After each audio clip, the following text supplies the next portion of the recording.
मार्गदर्शक प्रोफेसर अक्षता मॅम, मार्गदर्शक professor Anjali ma'am, त्यांच्या मार्गदर्शनातून मी हे प्रेझेंटेशन केलेलं आहे. मी द्वितीय वर्ष मानसशास्त्राची विद्यार्थिनी आहे आणि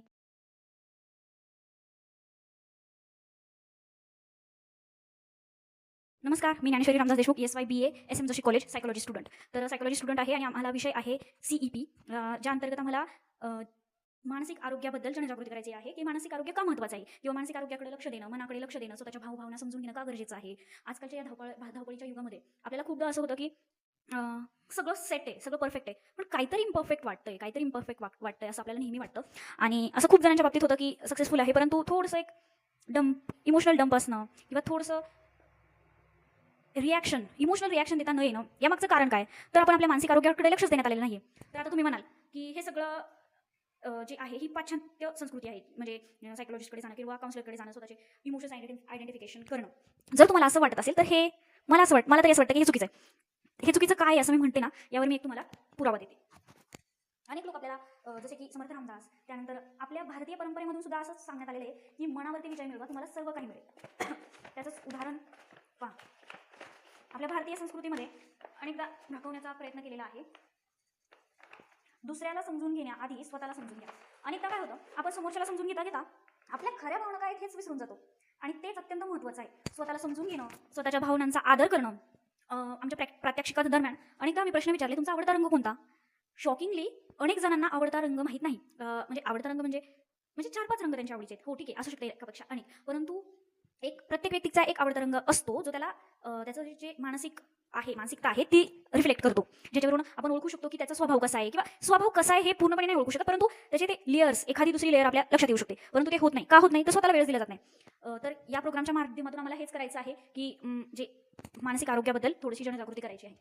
आता समर्थ रामदास काय म्हणतात, नको रे म्हणा व्यर्थ चिंता करू. म्हणा तू व्यर्थ चिंता का करतो आहेस? खूप लोकांना ओव्हर थिंकिंगची सवय असते, परंतु ते विसरून जातात की आपण जर थोडासा वेळ ध्यान करायला, मेडिटेशनला दिला तर त्यांना ओव्हर थिंक जी त्यांची ती थोडीशी आटोक्यात येईल किंवा चिंतेवरती ते परिणाम मिळू शकतात. आणि आम्ही आता सामान्य मानसशास्त्र किंवा अपसामान्य मानसशास्त्र शिकताना अनेक अशा थोड्याशा त्रुटी, आपण आजार नाही म्हणू शकत कारण ते खूप जास्त वाटतं, तर त्या त्रुटी येतात ना, तर त्यावर उपाय हा एक उपाय कन्फर्म असतो, प्रत्येक ह्याच्यामध्ये तो अप्लाय होतो. तो म्हणजे मनावरती थोडंसं एक ध्यान, योग ॲक्टिव्हिटीज करणं किंवा स्वतःच्या भावना समजून घेण्यासाठी ध्यान करणं, ही प्रत्येक ह्याच्यात म्हणजे केलेलीच आहे. आणि शिवाय आपली जी पहिली गुरुकुल संस्कृती होती, ज्याच्यामध्ये गुरु कडे शिकायला विद्यार्थी जायचे किंवा आपले महाराज किंवा अनेक आपले देवी देवतात, त्यांचं सुद्धा जे शिक्षण झालं, जे आपली भारतीय ज्ञान प्रणाली आहे, त्याच्यामध्ये सुद्धा हेच सांगितलेलं आहे की मानसिक आरोग्य हे तितकंच महत्त्वाचं आहे. फक्त ह्याला जे आहे ना, सायकोलॉजी किंवा युअर साईक किंवा मन, हे इंग्रजी शब्द जोडलेले आहेत, परंतु ती गरज, ती भावना ही पूर्वीचीच आहे, फक्त ती आपल्याला जाणून घेणं महत्त्वाचं आहे. तर आता मी माझा पोस्टर थोडासा रिप्रेझेंट करते. तर त्यामध्ये मनाची काळजी म्हणजे स्वतःवर प्रेम, मनाची काळजी म्हणजे अंधश्रद्धा नाहीये किंवा ती पाश्चात्य संस्कृती नाहीये की मेडिटेशन वगैरे करणं. मी खूपदा गावाकडच्या भागामध्ये टेस्ट केल्या जातात, ते बोलतात की आपल्याकडे तर हे असं काही केलं जात नाही, मेडिटेशन वगैरे किंवा एक्सरसाइज वगैरे, परंतु हे महत्त्वाचं आहे कारण हे आपल्या पूर्वीच्या भारतीय ज्ञान प्रणालीमधूनच आलेलं आहे. तर आपल्याला समर्थ रामदास म्हणतात, नको रे मना व्यर्थ चिंता करू. आणि मनाचे श्लोक अत्यंत दिलेले आहेत. ह्याचा अर्थ काय? त्यावेळी समर्थ रामदासांनी मनाचे श्लोक का लिहिले असतील किंवा जे शास्त्रज्ञ, आता कसं असतं, आपल्याला पूर्णपणे शास्त्रीय व्हायला पण आवडत नाही आणि पूर्णपणे आध्यात्मिक व्हायला पण आवडत नाही. आताची जी जनरेशन आहे, या जनरेशनला दोन्ही गोष्टी समजून घ्यायच्या आहेत. तर आपण समजून घेऊया. ठीक आहे, इथे काय म्हणताय समर्थ रामदास, काय म्हणतात की मना तू चिंता करू नकोस, व्यर्थ चिंता करू नको. आणि समर्थ रामदास हेही म्हणतात की आपलं जर मन ताब्यात असेल किंवा आपण आपल्या मनाला व्यवस्थित ओळखू शकतो, आपण आपलं जे मन आहे ते स्थिर असेल, तर आपल्या हातून चुका होणार नाही व आपला विवेक, जी सतत विवेक बुद्धी असते, ती कार्यरत राहील. परंतु जर आपल्या मनात सतत चिंता असेल, विचार असतील, तर आपली विवेक बुद्धी किंवा सतत विवेक बुद्धी कार्यशील नसते किंवा ती थोडीशी कन्फ्यूज होऊन जाते, ज्याच्यामुळे आपले निर्णय अनेकदा चुकतात. आणि तरी सुद्धा आपण म्हणतो की हे का चुकले माझे निर्णय. तर आपण आता पोस्टरकडे बोलूयात.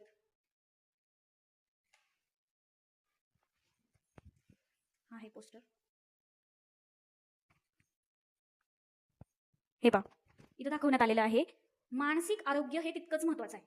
तर तुम्ही म्हणाल की मानसिक आरोग्य का महत्त्वाचं आहे सांगा बरं, आणि आम्हाला काय झालंय, आम्हाला काही गरज वगैरे नाही, आम्ही सामान्य जगतो, ते ठीक आहे ना. ठीक, तुम्ही जर असा प्रश्न विचारत असाल तर मला तुम्हाला एक वाक्य बोलायचं आहे आणि ते वाक्य वाचल्यानंतर तुमच्या मनात जी काही किंतु परंतु जर आला, तर मी जे बोलते ते योग्यच आहे हे तुम्हाला मान्य करावं लागेल. कारण हे पहा, मानसिक आरोग्य हे तितकंच महत्त्वाचं.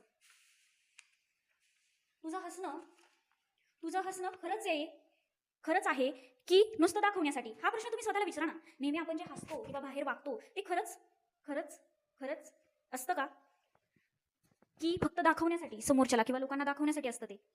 तर आता पुढचा आहे मानसिक आरोग्याबद्दल लोकांच्या मनामध्ये शंका आहेत, की मानसिक आरोग्य म्हणजे मानसिक आरोग्याची काळजी घेतो किंवा काउन्सिलरकडे जातो किंवा स्वतःच्या मेडिटेशन वगैरे करतो किंवा ह्या ज्या कृती आहेत त्या करतो, ध्यान वगैरे करणं. तर गावाकडची शहरी भागातला मी पूर्णपणे ठामपणे सांगू शकत नाही, पण मी ज्यांच्याशी संवाद साधलेला आहे ते बोलतात, की आम्ही काय वेडे आहोत का? वेडे नाही आहात, पण तुम्हाला एक आरोग्यदायी, निरोगी किंवा यशस्वी होण्यासाठी हे नितांत गरजेचं आहे. मानसिक आरोग्याबद्दल समज आहेत लोकांचे, की वेडेपणा. पण हे वेडेपणा नाहीये, हे स्वकाळजी आहे किंवा सेल्फ लव्ह आहे. आणि हे पहा, मनाची काळजी म्हणजे स्वप्रेम. हे मी एका थोड्याशा डायग्राममध्ये दाखवून दिलेले आहे. आता हे जे इमोजी आहेत, हे प्रत्येक व्यक्तीचं हे दाखवून देतंय, की ते पहा हा नाराज आहे.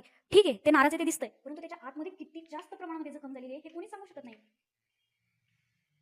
कोणीच सांगू शकत नाही. हे पहा किती जखम आहे. हे नाही ना, तो दाखवत सुद्धा नाही, त्याचं दिसतंय, पण ते अति झाल्यानंतर ते बाहेर येतं. त्यामुळे आपण जर आधीच सुरुवातीपासूनच जर आपल्या आरोग्याकडे, मानसिक आरोग्याकडे लक्ष दिलं, दैनंदिन जीवन जगत असताना थोडासा मानसिक स्वतःला एक स्थैर्य किंवा स्थिरता, मानसिक स्थिरता देण्याचा प्रयत्न केला या धावपळीच्या युगामध्ये, थोडासा वेळ आपल्या मनासाठी किंवा थोडासा वेळ आपल्या छंदासाठी, थोडासा वेळ आपल्या आवडीसाठी दिला, तर हे तितकंसं प्रभावी ठरेल. इथे पण पहा, हा स्माईलचा मुखवटा चिटकवण्यात आलेला. प्रत्येक जण असंच करतो ना? खरं सांगा, प्रत्येक जण कधी ना कधी का होईना पण बाहेर पडताना असं करतो. पण तसं न होण्यासाठी एक गोष्ट महत्त्वाची आहे. तुम्ही नियमित जर काही लोक जे डायरी लिहितात त्यांना विचारा, त्यांना ना स्वतःच्या भावना अत्यंत व्यवस्थित ओळखता येतात, कारण ते डायरी लिहितात. म्हणजे डायरी लिहिणं ही एक वेगळी आवड असू शकते साहित्यिक दृष्टिकोनाने, परंतु आपल्याला आपल्या मानसिक आरोग्याची जर एक लिस्ट किंवा मानसिक आरोग्य किंवा आपल्या भावनांचा चढ-उतार कसा आहे हे जर जाणून घ्यायचं असेल किंवा कुठल्या घटनेमध्ये कसं आपल्याला एक्सप्रेस करायचं करतो, ते जर आपल्याला आपली टॅक्ट जर ओळखायची असेल ना, इमोशन्स एक्सप्रेस करायचे, तर तुम्ही जर्नल लिहू शकता. त्यानंतर तुम्हाला हे असं स्माईलचा मुखवटा आपल्या सॅड फेसवरती असं करण्याची गरज नाही पडणार. संपवण्याआधी बोलून घे तुझ्या अंतर्मनाशी. प्रत्येक वेळी काय करतो माहिती का? हे का लिहिलेलं माहिती का? ह्याचे दोन अर्थ होतात. एक म्हणजे स्वतःला संपवण्यासाठी, जे आत्महत्या करतात त्यांच्यासाठी सुद्धा हे वाक्य लागू होतं आणि प्रत्येक सामान्य व्यक्तीसाठी सुद्धा हे लागू होतं. यामध्ये काय आहे, की संपवण्याआधी बोलून घे स्वतःच्या अंतर्मनाशी. संपवण्याआधी म्हणजे काय? आपण ज्यावेळी एखादी गोष्ट करतो किंवा आपण एखाद्या गोष्टीला अत्यंत चिडतो, त्यावेळी काय होतं, आपला ताबा सुटतो आणि त्यानंतर आपण जे रिॲक्ट होतो ते अतिशय पुढे गेलेलं असतं. त्यासाठी संपवण्याआधी बोलून घे तुझ्या अंतर्मनाशी. आनंदी मन, यशस्वी आयुष्य. व्यक्त हो. आता हा पिंजरा आहे, त्याच्यामध्ये व्यक्ती आहे आणि तो पिंजरा तुटून त्यातून पक्षी उडत आहेत. याचा अर्थ काय, की स्वतःच्या मनातल्या भावना अशा दाबून ठेवू नका, त्या एक्सप्रेस करा. आता हा पिंजरा जरी सोन्याचा दिसत असला, समोर बाहेरून व्यक्ती जरी इतका सृजनशील दिसत असला, परंतु त्याच्या अंतर्मनाच्या काळ्या मेळ्या किंवा एक नाराज किंवा दुखावलेला जो अंतकरण आहे ते बाहेर काढा. यासाठी मी हे पोस्टर केलेलं आहे आणि हे थोडंसं पौराणिक खलीत त्याच्या टाईपमध्ये केलंय आणि ते मी वाचून दाखवते. थोडंसं पोएटिक टाईपमध्ये केलेलं आहे. व्हावं व्यक्त तोडावं स्वतःचाच जजमेंट. व्हावं व्यक्त तोडावं स्वतःचं जजमेंट, चे कुंपण घ्यावा मोकळा श्वास, मुक्त वागून फेकून द्यावे. कोण काय विचार करेल, हसरे परफेक्ट हुशारपणाचे मुखवटे. व्यक्त व्हावं आहे तसं वागावं.